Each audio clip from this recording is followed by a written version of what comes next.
तो मैं आपको सेकंड ऑर्डर डेरिवेटिव बता रहा था।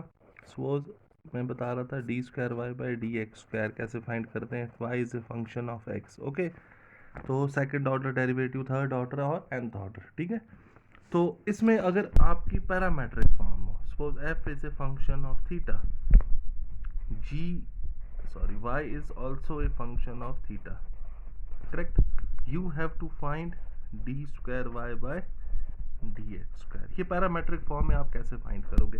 तो सबसे पहले dy by dx निकालोगे, तो इसे डिफरेंशिएट करोगे विद रिस्पेक्ट टू थीटा, तो you will gate dx by d theta. वो क्या आ जाएगा आपका f डैश थीटा, इसकी differentiation. Similarly what will be dy by d theta, इसे भी थीटा से डिफरेंशिएट करोगे तो ये g डैश थीटा हो जाएगा। दोनों को डिवाइड करोगे तो you will get dy by d theta,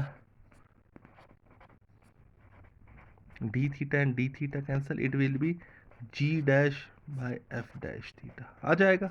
तो ये this is dy by dx। तो dy by dx क्या आ गया?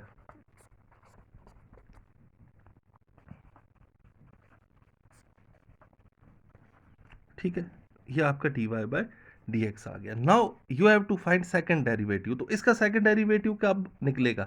जब आप थीटा से नहीं डिफरेंशिएट करोगे, विद रिस्पेक्ट टू x करोगे,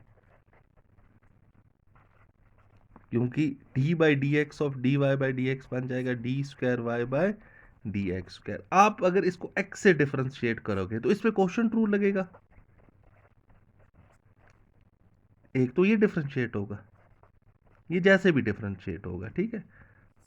आपका ये पार्ट डिफरेंशिएट होगा, मैं इसे डिफरेंशिएट नहीं करता, क्या डिफरेंशिएट हो जाएगा, बट ये किसके रिस्पेक्ट से डिफरेंशिएट होगा? x के रिस्पेक्ट से।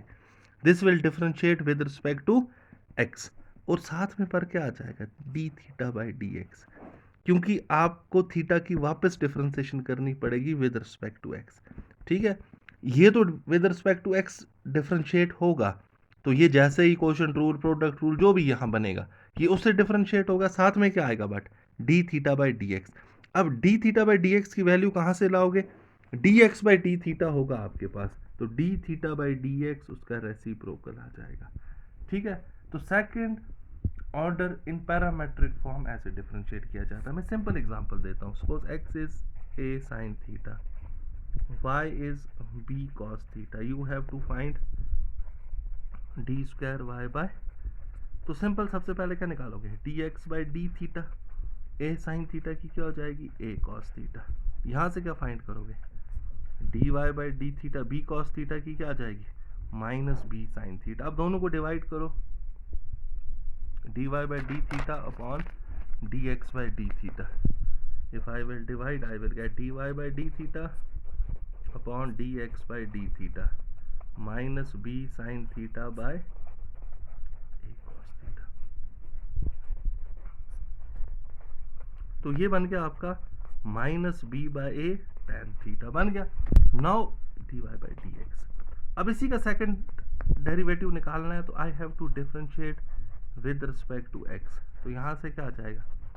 D square Y by D x square. जब आप x से डिफरेंशिएट करोगे, b बाय ए तो ऐसा ही रहेगा, tan थीटा की differentiation with respect to x, that will be sec square theta.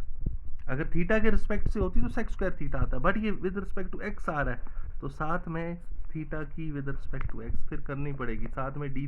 जब आप y की differentiation with respect to x करते हो तो साथ में dy बाई डी एक्स आता है, तो थीटा की डिफरेंशिएशन जब विद रिस्पेक्ट टू x करोगे साथ में d theta by D x आएगा, ठीक है, क्योंकि थीटा की विद रिस्पेक्ट टू x करनी पड़ेगी। अब dx बाई डी थीटा कितना है? a cos थीटा, तो d theta by D x होगा 1 बाई a cos थीटा। तो ये न्यूमरेटर में ले आओ, a इंटू ए कितना हो गया? a स्क्वायर, ये कॉस जब न्यूमरेटर में बन जाएगा तो सेक क्यूब थीटा बन जाएगा। तो ये इसका आंसर होगा। तो इस तरह से हम पैरामेट्रिक फॉर्म को